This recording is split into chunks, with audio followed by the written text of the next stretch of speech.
ఇవాళ ఒక ప్రముఖ వార్తాపత్రికలో ఒక న్యూస్ చూశాను. మోదీ గారు మాట్లాడుతున్నారు, నాకు ట్రంప్పై ఎటువంటి కోపము లేదు, ఆయనతో ఎటువంటి విభేదాలు కూడా లేవు. ఎందుకు అంటే ట్రంప్ తన దేశం కోసము ఆయన ఆలోచిస్తున్నారు, అంటే అమెరికా ఫస్ట్ అని చెప్పి ఆయన చెప్తున్నారు.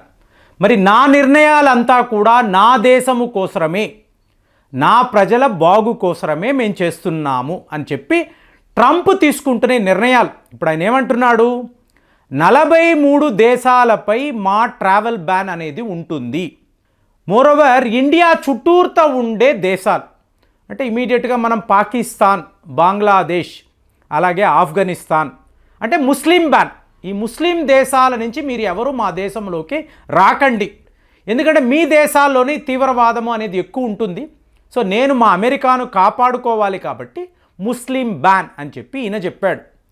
కానీ అక్కడితో ఆగిపోయిందా అంటే భూటాన్, మయన్మార్, అలాగే చిన్న చితకా దేశాలు అంటే మా అమెరికా ఒక ధనవంతులు నివసించే దేశం అండి, ఇక్కడికి రావాలి అంటే మీరు ధనవంతులై ఉండాలి, పెద్ద పెద్ద దేశాల నుంచి మాత్రమే మా కంట్రీలోకి రావచ్చు, ఈ చిన్న చితకా వాళ్ళతో నాకు ఎటువంటి పని లేదు అంటే డొనాల్డ్ ట్రంప్ ఎంత ఒక గర్వపరుడు, చిన్నవాళ్ళు అంటే ఎటువంటి రెస్పెక్టు లేదు, ఆఫ్రికా దేశాల్లో నివసించే వాళ్ళు మనుషులు కారా, అలాగే ఆసియా ఖండంలో ఎన్నో పేద దేశాలు ఉన్నాయి, అందులో అద్భుతమైన విద్యార్థులు ఉంటారు, వాళ్ళు ఎవరూ కూడా మీ దేశంలోకి రాకూడదా, ఉన్నత చదువులు చదువుకోకూడదా, అంత అహంభావం ఏమిటి అని చెప్పి మనకు ఆటోమేటిక్గా ఒక క్వశ్చన్ వస్తుంది. కానీ ట్రంప్ ఇదంతా ఆలోచించరండి.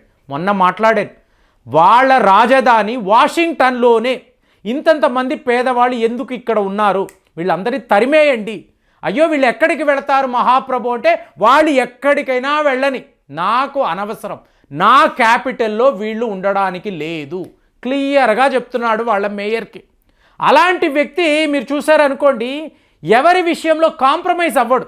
ఇప్పుడు మనము చూడాల్సింది, మోదీ గారు చెప్పారు ట్రంప్ నాకు ఒక మంచి మిత్రుడు, కానీ ట్రంప్ ఏమంటున్నారు, మోదీ గారు నా బెస్ట్ ఫ్రెండ్, కానీ భారత్ అనుకరిస్తున్న తీరు, ముఖ్యంగా ఈ టారిఫ్ విషయంలో వాళ్ళు కరెక్ట్గా లేరు. They are called as king of tariff. భారత్ను కింగ్ ఆఫ్ టారిఫ్ 150%, 200% కూడా కొన్ని ప్రోడక్ట్స్ మీద వీళ్ళు ట్యాక్సులు విధిస్తున్నప్పుడు నేను ఎందుకు ఆ పని చెయ్యకూడదు, రెసిప్రొకేల్ టారిఫ్ అనేది ఎందుకు ఉండకూడదు, మోదీ వేరు భారత్ వేరు అన్నట్టుగా ట్రంప్ గారు మాట్లాడుతున్నారు. కానీ విచిత్రం ఏంటో చెప్పమంటారా, వాళ్ళ అధికారులు, వాళ్ళ మీడియా కూడా ఇలాగే మాట్లాడుతుంది. అంటే హిపోక్రసీని మీరు చూడాలి. ఒకవైపేమో ఈ ఐఎస్ఐఎస్ అనబడే తీవ్రవాదులు, ఇందులో మీకు ఇరాక్లో ఉండే ఒక అతి ముఖ్యమైన తీవ్రవాది. సో ఈ వ్యక్తి ప్రపంచానికే పెనుముప్పుని అంటారు, అబ్దుల్ మకీ అంటారు. ఇతను ఇరాక్లో ఉంటాడు. సో మొన్న ఒక ఎయిర్ స్ట్రైక్, బీభత్సమైన ఎయిర్ స్ట్రైక్, మీకు అబ్దుల్లా మకీ ట్రావెల్ చేస్తున్న ఈ వాహనము, దాని మీద మీకు ఒక ఎయిర్ స్ట్రైక్, అక్కడికక్కడ ఇతను మరణించాడు.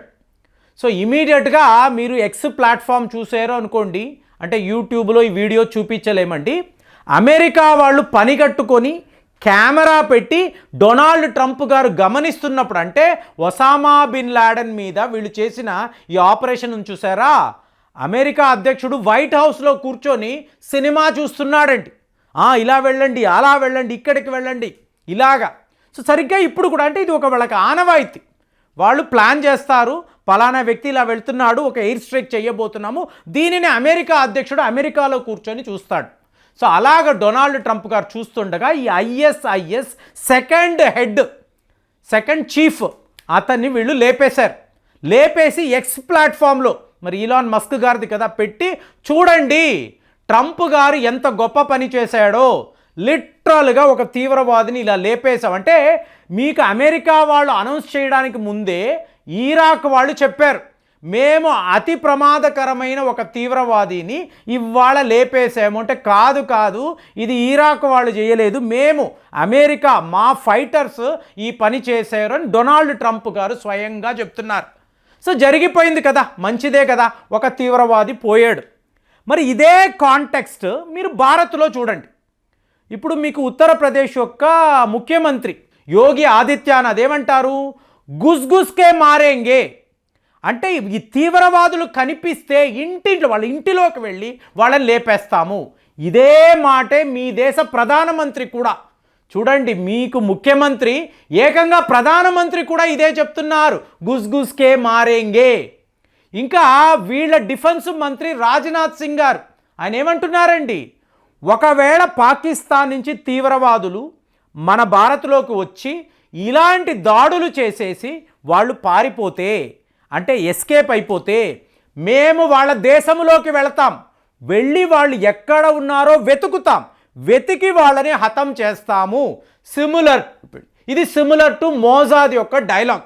మోజాద్ ఇలాగే మాట్లాడతారు, మేము మీ దేశంలోకి వస్తాము, మిమ్మల్ని వెతుకుతాము, పట్టుకుంటాము, వేటాడతాము, మిమ్మల్ని ఫైనల్గా అక్కడే ఖననము చేస్తామని చెప్తారు.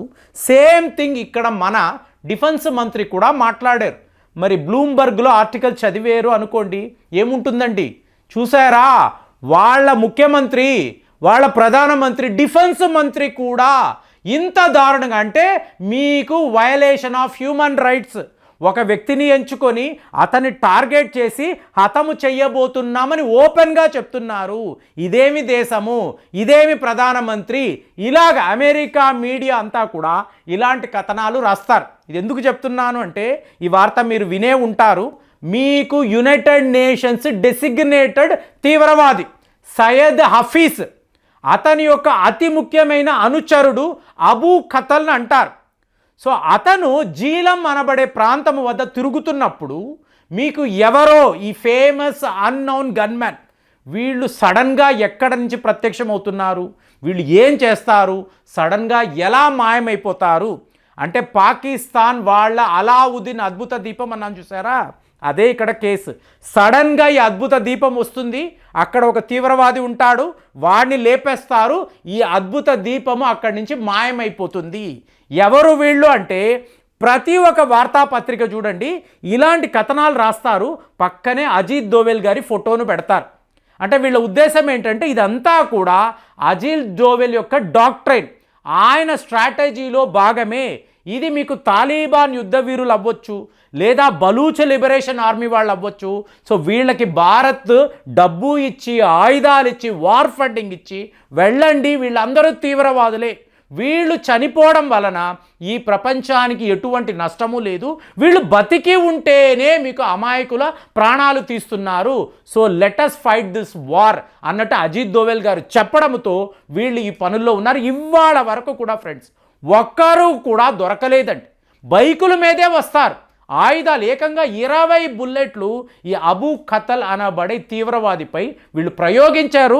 అతని దేహంలో 20 బుల్లెట్లు ఉన్నట్టుగా డాక్టర్లు ఇవాళ వాళ్ళు చెప్తున్నారు. మరి అలాంటప్పుడు అమెరికా యొక్క మీడియా యొక్క కథనం ఏం చెప్తారు, ఇదంతా ఇండియా చేస్తున్న పని, ఎంతంత దారుణాలు అంటే, పాకిస్తాన్లో తీవ్రవాదులు సేఫ్గా ఉండాలి, అదే అమెరికా చేస్తేనేమో గ్రేట్ వార్, అబ్బా అద్భుతము, డొనాల్డ్ ట్రంప్ గారు అద్భుతం, మోదీ గారు, అజిత్ దోవెల్ గారు చేస్తే మాత్రము ఇది హ్యూమన్ రైట్స్ వయలేషన్ అని చెప్పి వాళ్ళు కథనాలు రాయడము, ఎంత ఒక హిపోక్రసీ చూడండి. ఇదే వీళ్ళ తీరండి, వాళ్ళు చేస్తే కరెక్ట్, అదే పని మీరు చేస్తే చాలా చాలా ఘోరం. ఇప్పుడు రైజీ అంటారు, రైజీ దాడులు ఎవరు చేయించారండి, ఇదే వ్యక్తే. మీకు రచౌరి జిల్లాలో జరిగిన దాడులు వీటికి అంతా వీడే కారణం.